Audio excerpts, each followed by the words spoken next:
ಎಲ್ಲರಿಗೂ ನಮಸ್ಕಾರ. 6ನೇ ತರಗತಿಯ ವಿಜ್ಞಾನ ಭಾಗ 1 ಅಧ್ಯಾಯ 4 ಕಾಂತಗಳ ಅನ್ವೇಷಣೆ. ಈ ಅಧ್ಯಾಯದ ಪ್ರಶ್ನೋತ್ತರಗಳನ್ನು ಈ ವಿಡಿಯೋದಲ್ಲಿ ನೋಡಲಿದ್ದೀರಿ.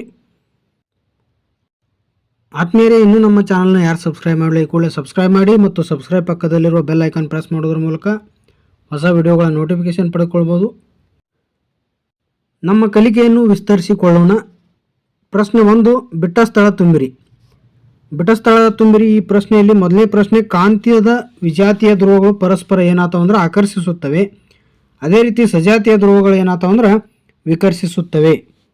ಎರಡನೇ ಪ್ರಶ್ನೆ, ಕಾಂತದೆಡೆಗೆ ಆಕರ್ಷಣೆಗೆ ಒಳಗಾಗುವಂಥ ವಸ್ತುಗಳನ್ನ ಏನಂತಾರೆ ಅಂದ್ರೆ ಕಾಂತೀಯ ವಸ್ತುಗಳು ಅಂತ ಅಥವಾ ಕಾಂತೀಯ ಅಂಥೇಳಿ ಕರಿತಾರೆ. ಅಂದ್ರೆ ಕಾಂತದೆಡೆಗೆ ಆಕರ್ಷಣೆಗೆ ಒಳಗಾಗುವಂಥ ವಸ್ತುಗಳನ್ನ ಕಾಂತೀಯ ಅಂಥೇಳಿ ಹೇಳಲಾಗುತ್ತದೆ. ಪ್ರಶ್ನೆ 3, ಕಾಂತೀಯ ದಿಕ್ಸೂಚಿಯ ಸೂಜಿಯು ಯಾವಾಗಲೂ ಉತ್ತರ ದಕ್ಷಿಣ ದಿಕ್ಕಿನಲ್ಲಿ ವಿಶ್ರಾಂತ ಸ್ಥಿತಿಗೆ ಬರುತ್ತದೆ. ಪ್ರಶ್ನೆ 4, ಕಾಂತಗಳು ಯಾವಾಗಲೂ ಎರಡು ಧ್ರುವಗಳನ್ನು ಹೊಂದಿರುತ್ತವೆ. ಕಾಂತಗಳು ಯಾವಾಗಲೂ ಏನಾಗಿರ್ತವೆ ಅಂದರೆ ಎರಡು ಧ್ರುವಗಳನ್ನ ಹೊಂದಿರುತ್ತವೆ. ಒಂದು ದಕ್ಷಿಣ ಧ್ರುವ, ಇನ್ನೊಂದು ಉತ್ತರ ಧ್ರುವ. ಪ್ರಶ್ನೆ 2, ಈ ಕೆಳಗಿನ ಹೇಳಿಕೆಗಳು ಸರಿಯೇ ತಪ್ಪೇ ಎಂದು ತಿಳಿಸಿ ಅಂದರು. ಕಾಂತವನ್ನು ಹಲವು ತುಂಡುಗಳನ್ನಾಗಿ ಮಾಡಿ ಒಂದು ಧ್ರುವವನ್ನು ಪಡೆಯಬಹುದು. ತಪ್ಪು. ಕಾಂತಗಳನ್ನು ಹಲವು ತುಂಡುಗಳನ್ನಾಗಿ ಮಾಡಿದರೂ ಕೂಡ ಎರಡು ಧ್ರುವಗಳು ಇರ್ತವೆ. ಅವು ಒಂದು ದಕ್ಷಿಣ ಧ್ರುವ ಮತ್ತು ಇನ್ನೊಂದು ಉತ್ತರ ಧ್ರುವ ಅಂತೇಳಿ. ಎಷ್ಟೇ ಕಾಂತವನ್ನು ಎಷ್ಟೇ ತುಂಡುಗಳನ್ನಾಗಿ ಮಾಡ್ರಿ ಅದಕ್ಕೆ ಕಂಪಲ್ಸರಿಯಾಗಿ ಎರಡು ಧ್ರುವಗಳು ಇದ್ದೇ ಇರ್ತವೆ. ಅದೇ ರೀತಿ ಎರಡನೇ ಪ್ರಶ್ನೆ, ಕಾಂತದ ಸಜಾತೀಯ ಧ್ರುವಗಳು ಪರಸ್ಪರ ಆಕರ್ಷಿಸುತ್ತವೆ. ತಪ್ಪು. ಕಾಂತದ ವಿಜಾತೀಯ ಧ್ರುವಗಳು ಆಕರ್ಷಿಸುತ್ತಾವೆ ಹೊರತು ಸಜಾತೀಯ ಧ್ರುವಗಳು ಪರಸ್ಪರ ಆಕರ್ಷಿಸುವುದಿಲ್ಲ. ದಂಡಕಾಂತವನ್ನು ಕಬ್ಬಿಣದ ರಜಗಳ ಬಳಿ ಹಿಡಿದಾಗ ಕಬ್ಬಿಣದ ರಜಗಳು ಕಾಂತದ ಮಧ್ಯಭಾಗಕ್ಕೆ ಹೆಚ್ಚು ಅಂಟಿಕೊಳ್ಳುತ್ತವೆ. ತಪ್ಪು. ಧ್ರುವಗಳಲ್ಲಿ ಹೆಚ್ಚಾಗಿ ಅಂಟಿಕೊಳ್ಳುತ್ತವೆ, ಮಧ್ಯಭಾಗದಲ್ಲಿ ಹೆಚ್ಚಾಗಿ ಅಂಟಿಕೊಳ್ಳುವುದಿಲ್ಲ. ಸ್ವತಂತ್ರವಾಗಿ ತೂಗಿಬಿಟ್ಟ ದಂಡಕಾಂತವು ಯಾವಾಗಲೂ ಉತ್ತರ ದಕ್ಷಿಣ ದಿಕ್ಕಿನಲ್ಲಿ ವಿಶ್ರಾಂತ ಸ್ಥಿತಿಗೆ ಬರುತ್ತದೆ. ಸರಿ. ದಂಡಕಾಂತವನ್ನು ತೂಗಿಬಿಟ್ರೆ ಅದು ದಕ್ಷಿಣ ಉತ್ತರವಾಗಿ ವಿಶ್ರಾಂತ ಸ್ಥಿತಿಗೆ ಬರ್ತದೆ. ಪ್ರಶ್ನೆ 3, ಪಟ್ಟಿ 1ರಲ್ಲಿ ಒಂದು ಕಾಂತದ ಧ್ರುವದ ಬಳಿ ಇನ್ನೊಂದು ಕಾಂತ ಧ್ರುವನ್ನಿಟ್ಟು ವಿವಿಧ ಸನ್ನಿವೇಶಗಳನ್ನು ತೋರಿಸಲಾಗೈತಿ. ಪಟ್ಟಿ 2ರಲ್ಲಿ ಅವುಗಳ ನಡುವಿನ ವಿವಿಧ ಅನುಕ್ರಮವನ್ನು ತೋರಿಸಿದೆ. ಬಿಟ್ಟ ಸ್ಥಳ ತುಂಬಿರಿ ಅಂದರು. ಪಟ್ಟಿ 1ರಲ್ಲಿ ಪಟ್ಟಿ 1 ಮತ್ತು ಪಟ್ಟಿ 2 ಅಂತ ಹೇಳಿ ಕೊಟ್ಟರು. ಎನ್ ಅಂತಂದ್ರೆ ನಾರ್ತ್ ಅಂದರೆ ಉತ್ತರ. ಇವೇನಾಗ್ತಾವ ಅಂದ್ರೆ ಉತ್ತರ ಧ್ರುವ ಮತ್ತು ಉತ್ತರ ಧ್ರುವಗಳು ಎರಡು ವಿಕರ್ಷಣೆಗೊಳಗಾಗ್ತಾವೆ. ಯಾಕಂದ್ರೆ ಇವೆರಡು ಸಜಾತೀಯ ಇರುವುದರಿಂದ ವಿಕರ್ಷಣೆಗೊಳಗಾಗ್ತಾವು. ಅದೇ ಎರಡನೇದರಲ್ಲಿ ಏನು ಕೊಟ್ಟಾರಂದ್ರೆ ಪಟ್ಟಿ ಬಿ ಯಲ್ಲಿ ಆಕರ್ಷಣೆ ಅಂದ್ರೆ ನಾವು ಪಟ್ಟಿ 1ರಲ್ಲಿ ಏನಂತ ಹೇಳಬೇಕು, ಉತ್ತರ ಮತ್ತು ದಕ್ಷಿಣ ಧ್ರುವಗಳು ಆಕರ್ಷಣೆಗೊಳಗಾಗುತ್ತವೆ. ಅಂದ್ರೆ ಎಸ್ ಅಂತಂದ್ರೆ ಸೌತ್ ಅಂದಂಗೆ. ಅದೇ ರೀತಿ ಪ್ರಶ್ನೆ ಪಟ್ಟಿ 1ರಲ್ಲಿ 3ನೇದು ನೋಡ್ರಿ, ಸೌತ್ ಮತ್ತು ನಾರ್ತ್ ಅಂದ್ರೆ ದಕ್ಷಿಣ ಮತ್ತು ಉತ್ತರ ಇವು ಏನಾಗ್ತಾವ ಅಂದ್ರೆ ಆಕರ್ಷಣೆಗೊಳಗಾಗ್ತಾವೆ. ಯಾಕಂದ್ರೆ ವಿಜಾತೀಯ ಧ್ರುವಗಳಿರೋದ್ರಿಂದ ಆಕರ್ಷಣೆಗೊಳಗಾಗ್ತಾವೆ. 4ನೇದು ನೋಡ್ರಿ, ನಾರ್ತ್ ಸೌತ್ ಇದು ಕೂಡ ಆಕರ್ಷಣೆಗೊಳಗಾಗ್ತವೆ. ನಾರ್ತ್ ಸೌತ್ ಇರೋದ್ರಿಂದ ಇದು ಆಕರ್ಷಣೆಗೊಳಗಾಗ್ತವೆ. ಯಾವಾಗ ವಿಕರ್ಷಣೆ ಆಗ್ತಾವ ಅಂದ್ರೆ ಸಜಾತೀಯ ಧ್ರುವಗಳಿದ್ರೆ ಮಾತ್ರ ವಿಕರ್ಷಣೆಗೊಳಗಾಗ್ತಾವೆ. ಉತ್ತರ ಇತ್ತಂದ್ರೆ ವಿಕರ್ಷಣೆಗೊಳಗಾಗುತ್ತೆ. ಕೇವಲ ದಕ್ಷಿಣ ಧ್ರುವ ಇತ್ತಂತಂದ್ರೂ ಕೂಡ ವಿಕರ್ಷಣೆಗೊಳಗಾಗ್ತಾವೆ. ಆದ್ರೆ ಅದೇ ರೀತಿ ಉತ್ತರ ದಕ್ಷಿಣ ಉತ್ತರ ಇವೇನಾಗ್ತಾವ ಅಂದ್ರೆ ಆಕರ್ಷಣೆಗೆ ಒಳಗಾಗ್ತಾವೆ. ಪ್ರಶ್ನೆ 4, ಅಥರ್ವನು ಒಂದು ದಂಡಕಾಂತವನ್ನು ತೆಗೆದುಕೊಂಡು ಸ್ಟೀಲ್ನ ಯು ಕ್ಲಿಪ್ಗಳ ರಾಶಿಯ ಮೇಲೆ ಉರುಳಿಸಿದನು. ನಿಮ್ಮ ಪ್ರಕಾರ 4.3ರಲ್ಲಿನ ಯಾವ ಆಯ್ಕೆ ಅವನ ಸರಿಯಾದ ವೀಕ್ಷಣೆ ಆಗೈತೆ ಅಂತ ಕೇಳರು. ಇಲ್ಲಿ ನೋಡ್ರಿ, ಇದ್ರೊಳಗಡೆ ಉತ್ತರ ಏನಾಗ್ತೈತೆ ಅಂದ್ರೆ ದಂಡಕಾಂತದಿಂದ ಆಕರ್ಷಿತವಾದಂಥ ಪಿನ್ಗಳ ಕ್ರಮ ಸಂಖ್ಯೆ 1 ಸರಿಯಾದ ಉತ್ತರ ಆಗಿರ್ತೈತಿ. ಎ ಏನಾಗಿರ್ತೈತಿ ಅಂದ್ರೆ 10 ಆಗಿರ್ತೈತಿ. ಬಿ 2, ಸಿ ಮತ್ತು ಸಿ ಇದ್ದದ್ದು ಕೂಡ 10 ಆಗಿರ್ತೈತಿ. ಪ್ರಶ್ನೆ 5, ರೇಸ್ಮಾಳು ಮಾರುಕಟ್ಟೆಯಿಂದ 3 ಒಂದೇ ರೀತಿಯ ಲೋಹದ ತುಂಡುಗಳನ್ನು ತರ್ತಾಳು. ಅವುಗಳಲ್ಲಿ 2 ಕಾಂತಗಳು ಮತ್ತು 1 ಕಬ್ಬಿಣದ ತುಂಡು ಐತಿ.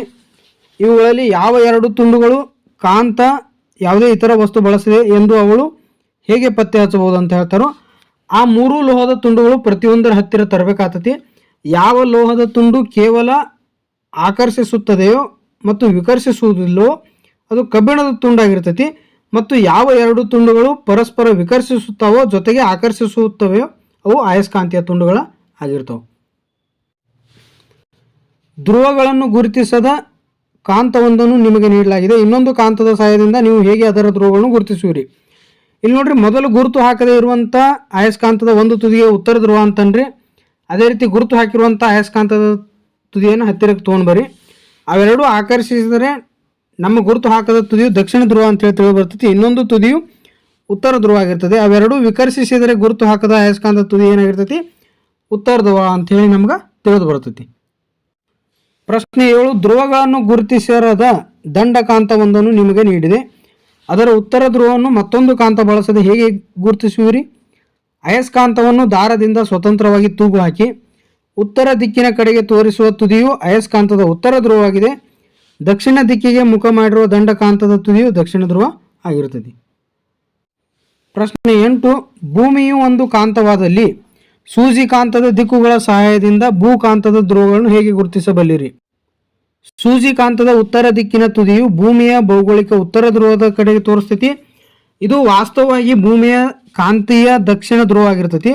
ಅದೇ ರೀತಿ ಸೂಜಿ ಕಾಂತದ ದಕ್ಷಿಣ ದಿಕ್ಕಿನ ತುದಿ ಭೂಮಿಯ ಭೌಗೋಳಿಕ ದಕ್ಷಿಣ ಧ್ರುವದ ಕಡೆಗೆ ತೋರಿಸ್ತೈತಿ. ಇದು ವಾಸ್ತವವಾಗಿ ಭೂಮಿಯ ಕಾಂತೀಯ ಉತ್ತರ ಧ್ರುವ ಆಗಿರುತ್ತೆ. ಮೆಕ್ಯಾನಿಕ್ ಒಬ್ಬನು ಒಂದು ಉಪಕರಣವನ್ನು ರಿಪೇರಿ ಮಾಡುತ್ತಿರುವ ಸಂದರ್ಭದಲ್ಲಿ ಸ್ಕ್ರೂಗಳು ಕೆಳಗೆ ಬಿದ್ದು ಹೋಗಿರುತ್ತವೆ. ಈ ಸಮಸ್ಯೆಯನ್ನು ಸರಿಪಡಿಸಲು ನೀವು ಈ ಅಧ್ಯಾಯದಲ್ಲಿ ಕಲಿತ ಅಂಶಗಳ ಆಧಾರದ ಮೇಲೆ ಸಲಹೆ ನೀಡ್ರಿ ಅಂತ ಹೇಳ್ತಾರೆ. ಇದಕ್ಕೆ ಸರಿಯಾಗಿರುವಂಥ ಉತ್ತರ ಏನಂತಂದ್ರೆ, ಒಂದು ಅಯಸ್ಕಾಂತವನ್ನು ಇಟ್ಟು ಆ ಎಲ್ಲ ಸ್ಕ್ರೂಗಳು ಅಯಸ್ಕಾಂತಕ್ಕೆ ಅಂಟಿಕೊಳ್ಳುತ್ತವೆ ಮತ್ತು ಅವನಿಗೆ ಹುಡುಕುವ ಅಗತ್ಯ ಇರುವುದಿಲ್ಲ.